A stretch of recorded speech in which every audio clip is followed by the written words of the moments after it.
বাংলার বাড়ি প্রকল্পের কাজ খতিয়ে দেখতে বাড়ি বাড়ি প্রধান আলাউদ্দিন।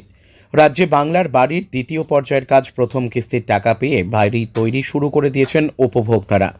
গোয়ালপুকুর 1 নম্বর ব্লকের গোয়াগাঁও 2 নম্বর গ্রাম পঞ্চায়েতের এলাকার মানুষজন বাংলার বাড়ি প্রকল্পের ঘর পেয়ে খুশি উপভোক্তারা। এদিন সকাল থেকেই বাড়ি বাড়ি গিয়ে বাংলার বাড়ি প্রকল্পের ঘর তৈরির কাজ খতিয়ে দেখলেন গোয়াগাঁও 2 নম্বর গ্রাম পঞ্চায়েতের প্রধান মোহাম্মদ আলাউদ্দিন। মোহাম্মদ আলাউদ্দিন সংবাদ মাধ্যমের মুখোমুখি হয়ে বলেন যে আমি সকাল থেকেই বাড়ি বাড়ি গিয়ে দেখছি যারা বাংলার বাড়ি প্রকল্পের ঘর পেয়েছে তারা ঘর তৈরি করছে কিনা সেসব খতিয়ে দেখছি, এবং যারা এখনো পর্যন্ত ঘর পেয়েও ঘরের কাজে হাত দেয়নি তাদেরকে ঘর তৈরির জন্য বোঝানো হয়েছে। গরিব খেটে খাওয়া মানুষদের কথা দিয়েছিলেন প্রধান আলাউদ্দিন যে তাদেরকে সরকারি ঘর দেওয়া হবে। আজ গরিব অসহায় পরিবার বাংলা বাড়ি প্রকল্পের ঘর পেয়ে ধন্যবাদ জানিয়েছেন প্রধান আলাউদ্দিনকে এবং মুখ্যমন্ত্রী মমতা বন্দ্যোপাধ্যায়কে। উত্তর দিনাজপুর থেকে পরিমল সরকারের রিপোর্ট, আমাদের টিভি। এই যে ঘরের কাজ শুরু করেছেন, সরকার থেকে ঘর পেয়েছেন, কেমন লাগছে? আমাকে ভালো লাগছে, খুশি হয়ে গেছি। মেম্বার প্রধানকে বলেছিলাম যদি আমাকে একটা স্কিম পাস করে দিলে ভালো হতো, সেই আমার কাজটা করে দিয়েছে। আচ্ছা, তো প্রধান বলেছিল যে ঘর দেবে? হ্যাঁ বলছিল। তো এখন প্রধান ঘর দিয়েছে, মুখ্যমন্ত্রী মমতা বন্দ্যোপাধ্যায় যে বাংলার বাড়ি প্রকল্প তারই ঘর পেলেন। এই প্রথম কিস্তির টাকায় ঘর করছেন, কি মনে করছেন যে কতটা সুখী থাকতে পারবেন? সেটা দেখে যদি আর দুবারা কিস্তি যদি পাই তাহলে কমপ্লিট করে নিতে পারি, সেই খুশি আরো খুশি আছি।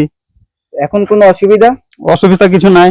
আচ্ছা, এখন ঝড় বৃষ্টি হলেও কোনো অসুবিধা নেই? নাই। বলছি, কোনো এই ঘরের জন্য কি কোনো মেম্বার প্রধান আপনার বাড়িতে এসে বলেছে যে কোনো টাকা দাও? আমাকে তো কেউ বলে নাই টাকার কথা। আচ্ছা, আপনি কোনো টাকা পয়সা দিয়েছেন? না, কাউকে দিই না আমি। আপনার নাম? বুলাই টুডু। বাড়ি কোথায়? সোলপাড়ায়। বলছি, এই যে ঘর দিয়েছেন, পাকা ঘর, কতটা খুশি? আমার প্রধান পাকা ঘর দিয়েছে, খুশি হয়ে গেছি।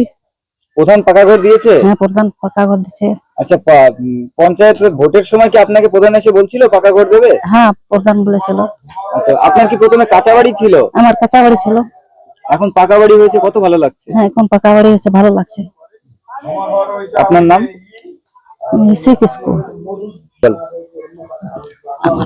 মনে আছে না?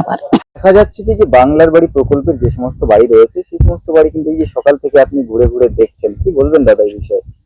দেখেন, আমাদের মুখ্যমন্ত্রী মমতা ব্যানার্জিকে আমরা ধন্যবাদ দিই যে আমাদের বাংলা বাড়ি, যেহেতু সেন্টার সরকার কোনো এই বাংলা বাড়ির কোনো টাকা দিচ্ছে না, আমাদের রাজ্য সরকার নিজে মুখ দিয়ে বলছিল যে আমরা বাংলা বাড়ি সাধারণ লোককে আমরা নিজে পেমেন্ট করব, নিজে ঘর দিব। তো আমরা দেখলাম আজকে যে আমাদের অঞ্চলে টোটাল দুইবারে আমাদের 2000 ঘর পেমেন্ট হয়েছে এখানে। দাদা, আপনাদের এলাকার সাধারণ মানুষরা কিন্তু ঘর পেয়ে অত্যন্ত খুশি, তো আপনাদেরকে ধন্যবাদও জ্ঞাপন করেছেন, কি বলবেন এই বিষয়টা নিয়ে? দেখেন, আমরা দিদিকে ওই জন্যই বলি, ধন্যবাদ দিই যে দিদি যেটা বলে সেটা করে। আর আমরাও যে গ্রামে গ্রামে যাই দেখি যে যেহেতু ফার্স্ট কিস্তি এখন টাকা মানে ফার্স্ট কিস্তি লোক টাকা পাইছে, কেউ হয়তো ঘর করছে কি করে না, আমরা দেখতে যাই এমনি। এবার যদি রিটার্ন অবধি করে নেয় তাহলে সেকেন্ড কিস্তিটা পাবে। এবার কিছু কিছু লোক আছে হয়তো দেখা গেল ঘর প্রায় আমার অঞ্চলে চালু করে দিয়েছে সবাই, আপনারা হয়তো দেখে হবেন, গরিব লোকগুলাই পাইছে। কিন্তু যখন চালু করেছে এবার কেউ হয়তো দেখছে যখন গ্রামে যায় হয়তো চালু করে নাই, আমরা হয়তো ওকে বললাম এই ঘরটা চালু করে দিস। এবার হয়তো দেখা গেল ও বলছে যে চালু করব, আমি কি এই 60,000-এ করতে পারবো কি না? আমরা করতে পারবি, আবার ওই রিটার্ন অবধি করবি, আবার ওই 60,000 পেয়ে যাবে, তাহলে হুব পাই আর কি। আপনার পঞ্চায়েতে কতগুলো টোটাল বাড়ি আছে? আমার আগাবার যে ঘর পাইছিল আগাবার 900-র মতো পাইছিল। আগাবার পেমেন্ট আমাদের 900 হয়েছে আমাদের অঞ্চলে গোয়াগাঁও 2GB-তে, আর এবার 1329টা ঘর এবার পেমেন্ট হয়েছে। দাদা, এই ঘরের জন্য কোন রকম কোনো টাকা পয়সা নেওয়ার কোনো কিছু? দেখেন, আমাদের এখানে আপনারা পুছে নিবেন কোনো বেনিফিশিয়ারিকে, যারা ঘর আছে ওরাকে পুছে নিবেন যে আপনাদের কাছে কোনো মেম্বার প্রধান কোনো টাকা চায় নাকি। ওরা বলবে যে টাকা চাই, আমরা কোনো মেম্বার প্রধানকে টাকা দিই নাই। কেন যে বাংলা বাড়ি আমাদের মুখ্যমন্ত্রী ডাইরেক্ট বেনিফিশিয়ারির অ্যাকাউন্টে টাকাটা দেয়। আমরা সবাই খালি মানে যেরকম হতো আপনারা থাকেন মিডিয়ার রকম, ওরকম আমরা সাধারণ লোকের পাশে থাকি, দেখাই রাস্তাটা দিই। টাকাটা তো আমাদের মুখ্যমন্ত্রী দেয়।